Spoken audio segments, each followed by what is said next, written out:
Hi, and welcome back to my channel.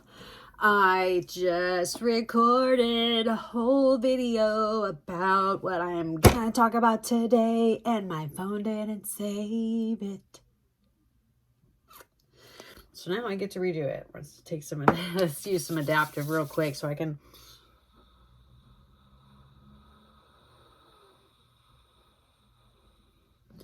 calm down. I'm just kidding, I'm calm. It's fine. It's gonna be fine. Welcome to my channel. My name's Jackie. I'm a recovering addict, drug addict, alcoholic. I'm actually recovering from all kinds of things. But this is the place where I talk about addiction, where I talk about recovery, where I talk about things that will hopefully shed some light on addiction, talk about the tough stuff, the things people don't really want to talk about, but also shed a little light on what it's like from an addict's point of view, now having been clean and sober for almost 5 years.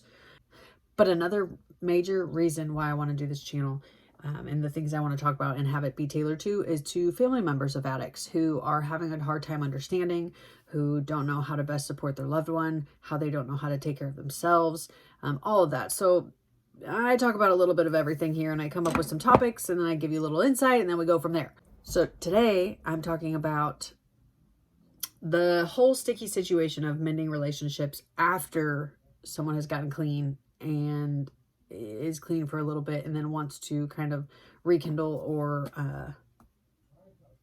reconnect with their family members who they've most likely hurt in the past. So first, I'm going to give a little rundown, speaking directly to the addict who is about to go into a situation where they're trying to make amends or trying to get back in touch with their family after whatever may have already happened.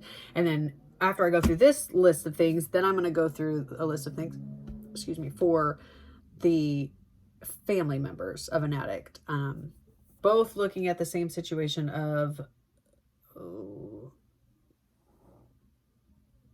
being together for the first time or the first couple times after all the tension of the drug addiction and all of that, which is a very intense emotional situation. So I feel like there's a lot of things to cover. This is just my list that I've come up with. There's obviously going to be a way more. If you have some things that you want to point out for either side, you can put them in the comments. Make sure you subscribe to my channel, like this video if it was helpful, and always comment and let me know what's up. Whether you liked it, whether there's something else you want to talk about, something you're curious about, all of that.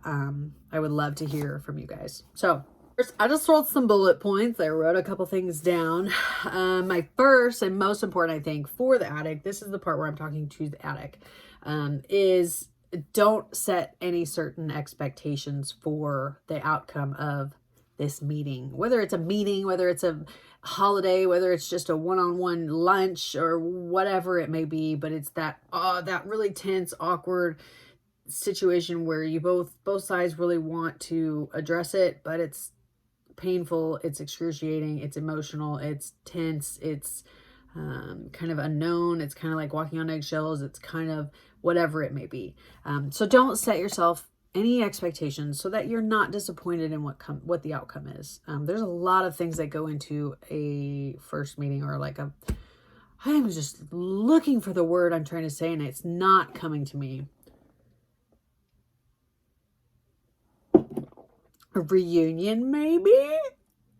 I guess you could call it that. No, I don't think I want to call it that. I don't know what the word is I'm looking for, and it'll come to me probably in a week or so. But don't set expectations so you're not let down. I know going into it, you're probably thinking, man, I'm going to apologize. Like, ideally, I'm going to apologize. They're going to forgive me. Everything's going to be good. We're going to live happily ever after. La, la, la, la, la. And that'll be great. Chances are good that's probably not going to happen. There's a lot of variables in these types of situations, so I can't say that's not going to happen, but just don't set expectations for what you think the outcome of this is going to be. It lets you not be so let down. It allows them the space to feel whatever they're feeling. It allows you both to be heard. Just go into it knowing that, well, number one, that you probably caused a lot of pain over the years. Chances are good you caused a lot of pain. And it probably was over a couple years. Probably wasn't a couple days. So even if the first few days after you've been clean and sober is definitely questionable when getting back with a family member and saying, I'm better now, trust me, it just doesn't really work like that. But even days, weeks, or even months of being clean, in your mind, you may think, well, I've been clean for this long. Like, why aren't they giving me the time of day, or why aren't they trusting me, or why aren't they treating me differently? You got to remember a couple things. Number one, they've probably heard it before. Chances are good that you've told them you're clean, or you're going to get clean, or you're going to get your act together, or things are going to be different. And then it doesn't happen. And so, it's kind of like the cry wolf thing. You say you're going to get clean. You say you're doing this, this, and this, and then it all goes away and it's not actually true. And that's what they're going to expect from you. So, and that's logical. That makes sense, So you can't just take away the years of pain that you caused because of a little bit of clean time or a little bit of doing right. So just keep that in mind. You can't force them. You can't force anybody, whether it's addiction or non-addiction. You can't force anybody to feel, do, or say what you want them to. There's no flip to switch. There's no, hey, I'm magically fixed. Now I went to rehab, or I've been clean for 3 months and everything's good and well and blah, blah, blah, blah. There's not a flip to switch. And the thing that's hardest for us to remember as addicts is that we caused most of this. Really, what you're in charge of is taking responsibility for what you've done, apologizing for what you've done and the pain that it's caused. And when I say taking responsibility for your actions, it's very hard to do.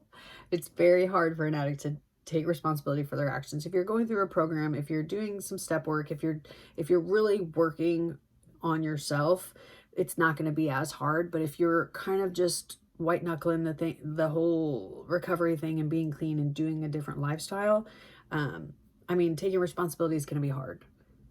The thing we have to remember about taking responsibility and apologizing at the same time is owning what we've done and apologizing for that without saying, yes, I did this and I'm sorry, but it's because blah, blah, blah, blah, blah. Or it's because you did this, this, this. Or if you wouldn't have done this, then blah, blah, blah, blah. That is going to open a very large window for argument, for a blow up, for all of that. That's where you have to kind of draw the line on, I'm taking responsibility for the things that I've done, the pain that I've caused, the choices that I made. And I'm apologizing for those, and keep that over here. Keep that over here. And that is what you're in charge of. You aren't in charge of justifying any of these things. You're not. And it's every family's different, but there's probably going to be somebody there that is just ready and willing to duke it out with you, whether it's through words or fists, hopefully not, but they're just very angry, and probably rightfully so. So it's really hard to remember and keep in mind that you are only in charge of you.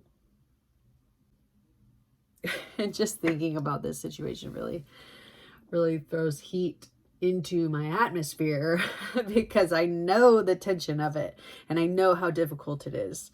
And maybe it's not a whole get together of just talking about the specific thing. Maybe nobody wants to talk about it, but I do advise that you do talk about it.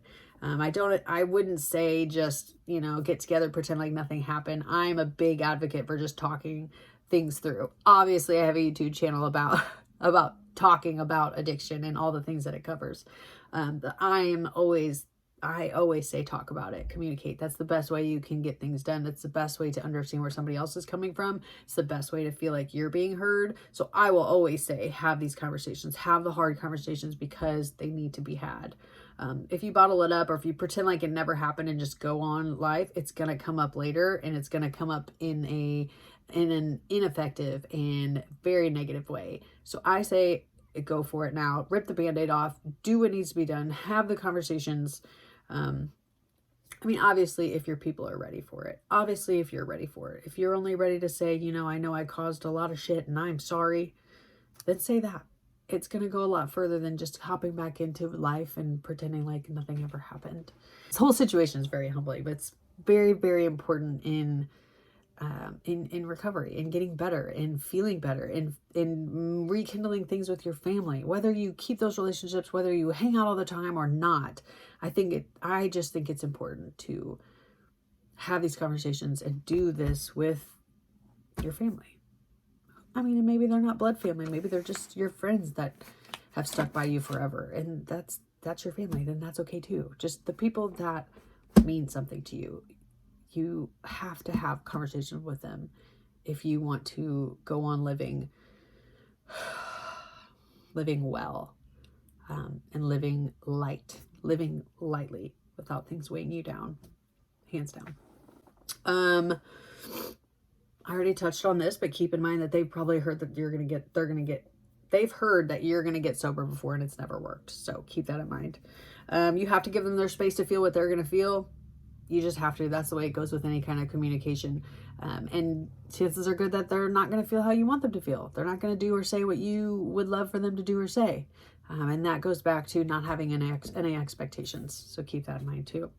It's hard. This whole situation's hard. It's a hard pill to swallow.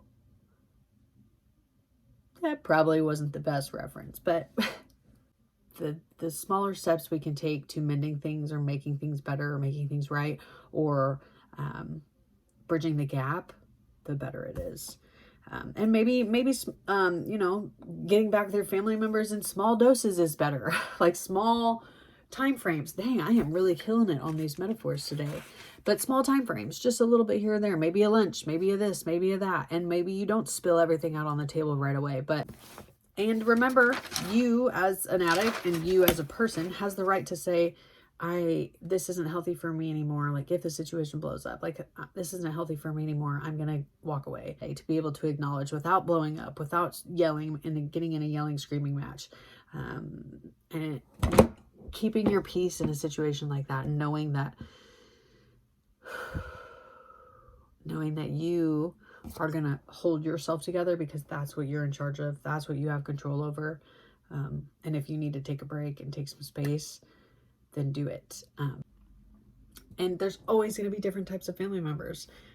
And it's all different. There's going to be ones that forgive you quickly. There's going to be ones that never gave up hope on you. There's going to be ones that empathize. There's going to be ones that immediately are just hug you and are so glad that you're there and clean and sober and alive that it doesn't really matter what you did before. They are just glad that you're alive and they can touch you and hold you and tell you they love you. And then there's going to be some that will hold a grudge. There's going to be some that never let you quite in again. There's going to be some that just keep you at a certain distance. And that's really just the name of the game when you wreak havoc on lives like you do when you're in an active drug addiction, especially as severely as I was, and the life choices that I was making, that the rock bottom that I got to. It's just a place that some of my family members just can't forgive me for. I don't know. I don't know. I can't speak for them, but I have family members of all ranges. Ones that never gave up hope on me. Ones that just love me unconditionally no matter what and show me that. There's some that I've had to earn their trust back. There's some that are very proud of me, but only say it every so often, just kind of keep their distance. And there's some that don't want anything to do with me. And that's hard. That is hard. But the best thing you can do, the very best thing you can do is just keep doing what's best for you. Keep staying clean. Keep living in your recovery, living in things that help you stay clean, living in things that help you grow. Working, being a productive member of society. If you have kids, taking care of your kids, spending time with your kids, having a car, paying your bills on time, going out to dinner once in a while, like doing normal shit that when you were living such a crazy, chaotic, hurtful, painful, miserable life, all the normal things that you do now, you just get to love them so much because they are so precious. And I feel like when you have gone through so much shit and then you come back and you're living a normal life, it's like all these little things that other people may very well take for granted, you can appreciate and hold them dear, and just love the fact that you get to do it. And that gratitude is going to take you so far. It's going to take you so far. Makes me emotional when I think about it, because there's things that I do on a daily basis that years ago I just wouldn't even have considered. And putting my makeup on, like getting ready for the day, like being able to just go to Walmart and get my kids' birthday presents and Easter presents all in one and not have to worry about the bank account, or even having a bank account. Just crazy stuff, man. Don't get me started on all of that. But as you're doing well, that is the best proof for anybody around you that they can trust you, that you're different, that you really want to be better, that you are doing better, that you want to be a good parent, that you want to be a good wife or husband, that you want to be somebody different. And most of the time, that's what it takes is action, is the action of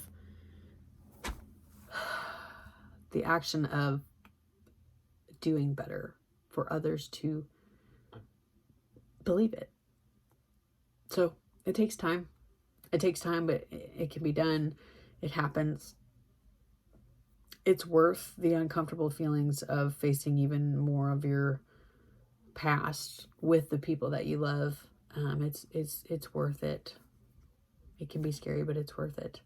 So yeah, if this was helpful, let me know down below. This was a good one. I like talking about this. And if there's something specific you guys want to talk about, let me know. Please subscribe to my channel. Share this out to anybody that may need to hear it. This is for the addict side. And I guess I'll do a part 2 for the family member side. Yeah, that's what I'll do. Hope you guys have a great rest of your day.